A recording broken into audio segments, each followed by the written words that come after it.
Magandang araw po sa lahat ng kapatid natin sa iglesia. Malugod ko pong pinapaalam po sa inyo ang worship lesson po natin sa araw na ito ay pinamagatang ang kaloob ng Espiritu.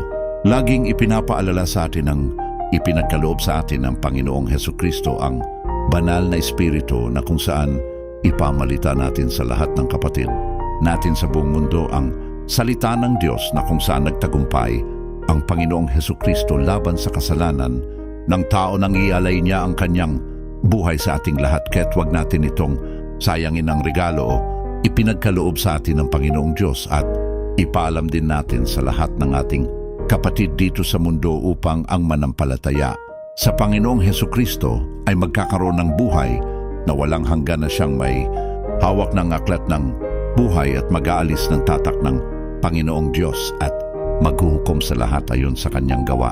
Mangagsisi nga kayo sa inyong mga kasalanan upang ang biyaya ng Panginoong Diyos ay sumainyo sapagkat malapit na ang muling pagbabalik ng Panginoong Jesus Kristo. Sabi nga po sa Mateo 28:20 na ituro ninyo sa kanila na kanilang ganapin ang lahat ng mga bagay na inutos ko sa inyo, at narito, ako'y sumasa inyong palagi hanggang sa katapusan ng sanglibutan.